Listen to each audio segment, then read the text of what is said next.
How's it going, guys? My name's Kibla. I'm from the Brothers Geek Out podcast. Massive shout outs to you guys. How are you guys doing this evening? Good. How are you? Very well. Rushed off my feet. I'm trying to get the kids to bed at the same time, which is very Oh difficult. God, I know what that's like. Sorry. So trying to do this and then get the kids to sleep, it didn't work. They're still running around like crazy in the living room at the Well, moment now. maybe So, they should just participate. Yeah. Bring them in.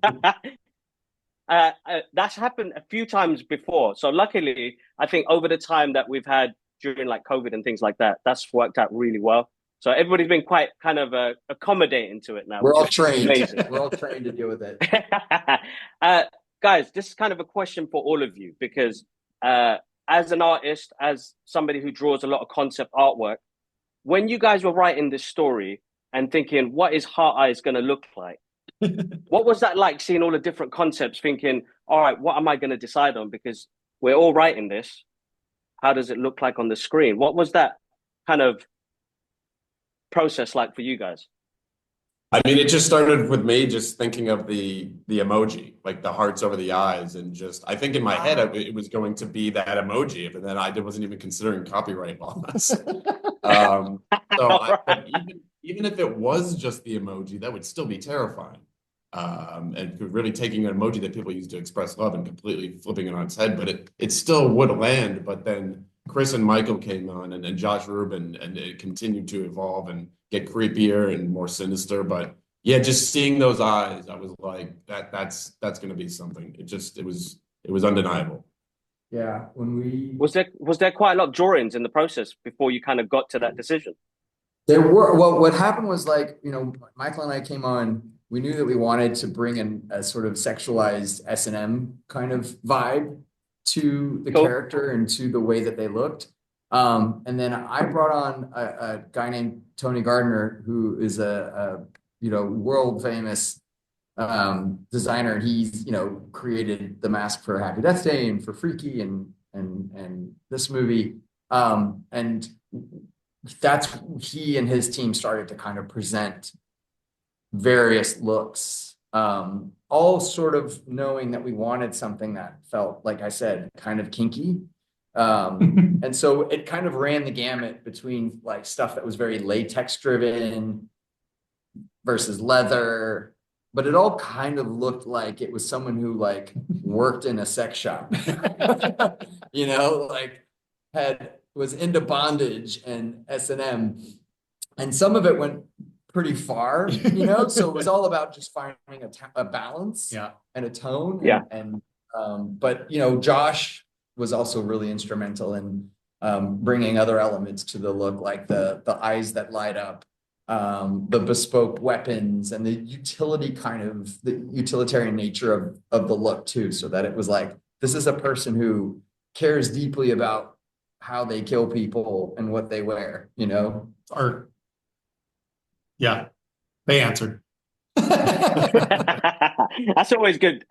So like balancing out the kind of romantic kind of comedy and the horror elements to it. What was that like for you guys when you were like, are we going a bit too far on this, or is it getting a bit too gory? Like, how do you keep that level of kind of like, you guys have put this together with you guys together, like how do you maintain the balance so that the audience is still kind of gripped to it as well without getting thrown out by laughing too much or getting gored out completely?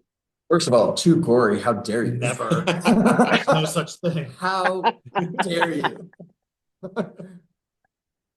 No, I mean, I think Chris and I spoke a lot about, like, Chris worded it perfectly very early on. Like, it's a romantic comedy invaded by a horror movie. So we really found the balance. We knew what we wanted the balance to be right away, because that sentence is really the movie. Like it's an arc of a romantic comedy that keeps getting invaded by this serial killer.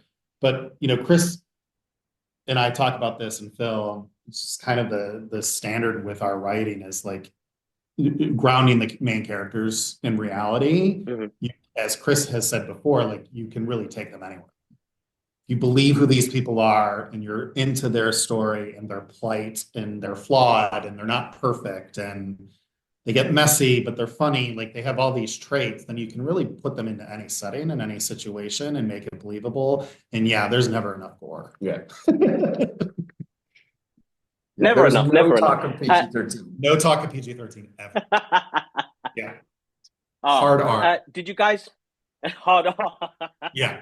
Did you guys have any memorable moments from being on set? Is there a key moment where you will take with you forever on this journey? Michael was the only one. Yeah, I didn't go either, unfortunately. We were not there. So Michael, what was your key memory? My key Yes, memory Michael, on tell us. set, so I was on set for like 2 weeks. Okay. I was there towards the end of the shoot. And my core memory is when I walked we were on a soundstage for most of those 2 weeks, thank God, because it was the middle of winter in New Zealand. So it was cold. And I think, we were about an hour into the shoot that day, and I turned to the producer, and I actually texted you like pretty much right away too. And I was like, I'm getting major freaky vibes. And by that, I meant I could feel there was a special thing happening like as soon as I walked on the set. Like there was this amazing crew who were deeply invested in the film. I could just see it on their faces. Josh was working with the actors in a way I'd never seen before. The cast was exuberant. There was cast visiting who weren't even working that day. Like that, people ask that question and I think they expect to hear like, oh, this kill was gnarly or blah, blah. But for me on this movie, it was immediate. Like, I know I texted Chris right away. I texted my husband being like, I'm getting total freaky vibes from this movie. And it was a great feeling because there's been instances in the past where you walk onto set and you're like, no one wants to be here. You can totally fucking tell no one wants to be here. And I was A, relieved, but also B, I was like, I had chills. I was like, there's something major going on right now. And I was there 1 hour. So like, that's something I'll take away. That's and great. a lot of that was Josh. Josh really did this really amazing thing where he just built a really trusting set and everyone was having a fucking ball. So I think that's a great work environment, right? Yeah, I mean, it's that's awesome. a great work environment when you have a set like that. The crew was so invested. Like the crew, just talking to the crew, just like they loved being there. It makes a big difference. You can see that kind of stuff on screen. Like you can tell, like Definitely. Jordana Brewster, for instance, at the end of that movie, she is having a ball making the movie, like it shows and it matters, so like, yeah, I'll take that with me the rest of my career because if I ever direct a film or I'm in a producer capacity again, I want my sets to be like that.